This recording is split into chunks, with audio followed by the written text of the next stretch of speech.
The exchange of ideas, attitudes, styles, and so on from different cultures so that they can both grow is called cultural exchange. The cultural exchange process happens in many ways, such as in music. The history of rock and roll reveals a profound site of cultural exchange. In the 1950s, rock and roll was first called rock and roll by Cleveland, Ohio radio disc jockey Alan Freed in his Moondog show. Rhythm and blues artists first integrated the solid body electric guitar and made it the highlight of the newfound rock and roll culture.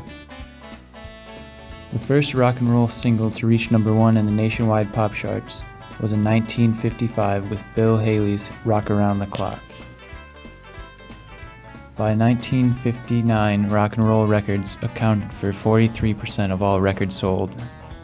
In the 50s, rock and roll was mostly pop and love songs. Rock and roll signified a weakening in the resistance to black culture and transformed black R&B into a form that white adolescent audiences could understand and unified black and white cultures. 1960s. British invasion was a phenomenon that occurred in the mid-1960s when many aspects of the British culture, especially rock and pop music artists, became popular in the United States. With the British invasion, American and European cultures were united through rock and roll. In the 1960s, people began to question the morality and politics of post-war America, and some of their musical tastes began to reflect this situation. Songs included social consciousness and political statements. TV plays an important role in rock music in attracting younger audiences. In 1964, the TV variety show Kingpin Ed Sullivan presented the Beatles for the first time to a mass American audience. This appearance drew more than 70 million viewers, and consequently made rock and roll seem an irrefutable opportunity. But with 1960s rock, Stony references became more overt and more mainstream than ever before. Verbal content of rock songs was turned towards drugs. Popular music artists began to record songs that reflected the disapproval of the Vietnam War, and it became a new method of protest.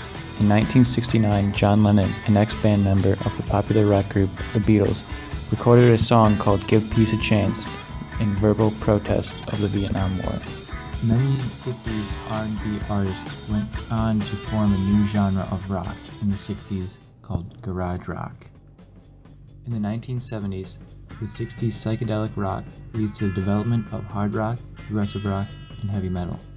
With FM-oriented rock radio stations, car stereos with FM radio, and 8-track tape players, this led to a wide variety of new rock styles to emerge.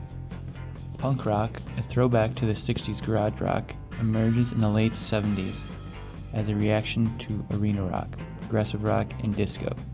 Punk rock was formed in response to the stagnation of the rock genre and as a political statement. Punk is filled with contempt for previous styles, and it has political protest themes as the core of its music. Glam rock was also introduced in the 70s. A new popular style of rock and roll music, it was characterized by male performers wearing exaggeratedly flamboyant clothing and makeup. As you can see, throughout the decades, rock and roll has evolved and built upon itself through cultural exchange.